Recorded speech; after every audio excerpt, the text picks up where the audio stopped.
ಇದು ಸೀಗೆ ಸೊಪ್ಪು. ಊರಲ್ಲಿ ಸೀಗೆ ಸೊಪ್ಪನ್ನು ಕುಯ್ಯೋದಕ್ಕೂ ಇಲ್ಲಿ ಕುಯ್ಯೋದಕ್ಕೂ ಮೈಸೂರಲ್ಲಿ ತುಂಬ ವ್ಯತ್ಯಾಸ ಇದೆ. ಊರಲ್ಲಿ ಆದರೆ ಸೀಗೆ ಸೊಪ್ಪು ತುಂಬ ಯಥೇಚ್ಛವಾಗಿ ಸಿಗುತ್ತೆ. ಮೈಸೂರಲ್ಲಿ ಸಿಕ್ಕಿದ್ದು ಇಷ್ಟೇ. ಇದು ಕರಿಕಡ್ಡಿ ಸೊಪ್ಪು ಅಂತ, ತುಂಬ ಸೊಗಸಾಗಿರ್ತಕ್ಕಂತಹ ಸೊಪ್ಪು, ಒಳ್ಳೆಯ ಆಹಾರ ಆಗುತ್ತೆ ಇದು. ಇದು ನೋಡಿ ಜೂಜಕ್ಕಿ ಸೊಪ್ಪು ಅಂತ, ಬಹಳ ಒಳ್ಳೆ ಸ್ಮೆಲ್ ಬರ್ತಕ್ಕಂತಹ ಸೊಪ್ಪು ಇದು. ಇದು ತುಂಬ ಆರೋಗ್ಯಕ್ಕೆ ತುಂಬ ಒಳ್ಳೆಯ ಸೊಪ್ಪು. ಇದು ಹುಣಸೆ ಹೂವು ಮತ್ತು ಚಿಗುರು ಹಾಗೂ ಮೊಗ್ಗು, ಇದು ಬೆರಕೆ ಸೊಪ್ಪಿಗೆ ಹಾಕಿದಾಗ ಒಳ್ಳೆಯ ಒಂಥರ ನವಿರಾದ ಹುಳಿ ಇದ್ದು ಆಹಾರಕ್ಕೆ ತುಂಬ ಸೊಗಸಾಗಿ ಇರ್ತದೆ. ಇದು ಕಾಡು ಕಳ್ಳೆ ಸೊಪ್ಪು ಅಂತ, ಇದು ಕೂಡ ತುಂಬ ಒಳ್ಳೆಯ ಸೊಪ್ಪು. ಇದು ಜವನದ ಸೊಪ್ಪು.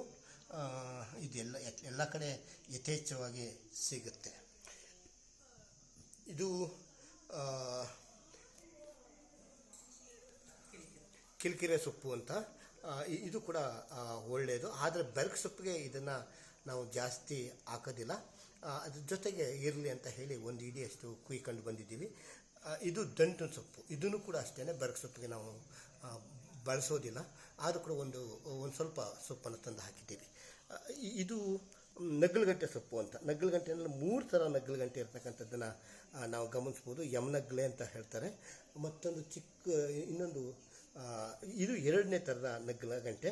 ಇಲ್ಲಿ ಕಾಂಡದಲ್ಲಿ ನೀವು ಕಾಣ್ತಾ ಇರ್ಬೋದು, ತುಂಬ ಪಿಂಕ್ ಕಲರ್ ಇರೋದನ್ನು ನೀವು ಕಾಣ್ತಿರಲ್ಲ. ಈ ಪಿಂಕ್ ಕಲರ್ ಇರ್ತಕ್ಕಂಥದ್ದು ನಾವು ಸೊಪ್ಪನ್ನು ಬಳಸ್ತಕ್ಕಂಥದ್ದು. ಇದು ಕಾಡು ನುಗ್ಗೆ ಸೊಪ್ಪು ಅಂತ, ಇದು ಕೂಡ ಅಷ್ಟೇ ತುಂಬ ಒಳ್ಳೆಯ ಸೊಪ್ಪು. ಇದು ಖಾರ ಕುಡಿ ಅಂತ ನಾವು ಬಳಸ್ತೀವಿ. ಖಾರ ಕುಡಿಯನ್ನು ಕೂಡ ಇದು ರಸ್ತೆ ಮಗ್ಗಲಲ್ಲೆಲ್ಲ ಸಿಗ್ತಕ್ಕಂಥ ಚಗಟೆ ಸೊಪ್ಪು ಅಂತ, ಇದು ಕೂಡ ತುಂಬ ಒಳ್ಳೆಯ ಬೆರಕೆ ಸೊಪ್ಪು. ಇದು ನುಗ್ಗೆ ಸೊಪ್ಪು. ಮತ್ತು ಇದು ಮೆಣಸಿನ ಕುಡಿ ಅಂತ, ಇದು ಇಲ್ಲಿ ಜಾಸ್ತಿ ಸಿಗೋದಿಲ್ಲ. ಇದನ್ನು ಎಷ್ಟು ಬೇಕಾದರೂ ಕೂಡ ಬಳಸೋದು. ಈ ಮೆಣಸಿನ ಕುಡಿಯನ್ನು, ಚಗಟೆ ಸೊಪ್ಪನ್ನು, ಖಾರ ಕುಡಿಯನ್ನು, ಮತ್ತು ಕಾಡು ನುಗ್ಗೆಯನ್ನು, ಮತ್ತು ನಗ್ಲುಗಂಟೆ ಸೊಪ್ಪು, ಇವುಗಳನ್ನು ಯಥೇಚ್ಛವಾಗಿ ಬೆಳೆಸಿದ್ರೆ ಏನು ತಪ್ಪು ಆಗೋದಿಲ್ಲ.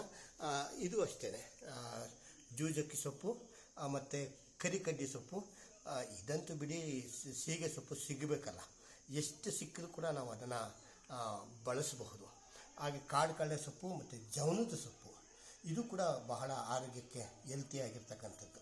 ಮತ್ತು ಸ್ಟೋನ್ ಇದ್ದರೆ, ಏನಾದ್ರು ಸ್ಟೋನ್ ಇತ್ತು ಅಂತಂದರೆ ಇದು ಕರಗಿಸುತ್ತೆ ಅಂತ ಹೇಳ್ತಾರೆ. ಇದನ್ನು ಮತ್ತು ಚಗಟೆ ಸೊಪ್ಪು ಇದೆಯಲ್ಲ, ಈ ಚಗಟೆ ಸೊಪ್ಪು ಇವೆರಡೂ ಕೂಡ ದೇಹದಲ್ಲಿ ಯಾವುದೇ ಥರದ ಸ್ಟೋನ್ ಇದ್ದರೂ ಕೂಡ ಇದನ್ನು ಕರಗಿಸಬಲ್ಲಂತಹ ಒಂದು ಶಕ್ತಿ ಅದಕ್ಕೆ ಇದೆ ಅಂತ ಹೇಳ್ತಾರೆ. ಇಂತಹ ಸೊಪ್ಪು ಇವತ್ತು ಸೊಪ್ಪಿನ ಸಾರು ಮತ್ತು ರಾಗಿ ಮುದ್ದೆ ಬಹಳ ಒಳ್ಳೆಯ ಕಾಂಬಿನೇಷನ್ ಅಂತ ನಾವು ಹೇಳ್ಬೋದು. Okay, thank you.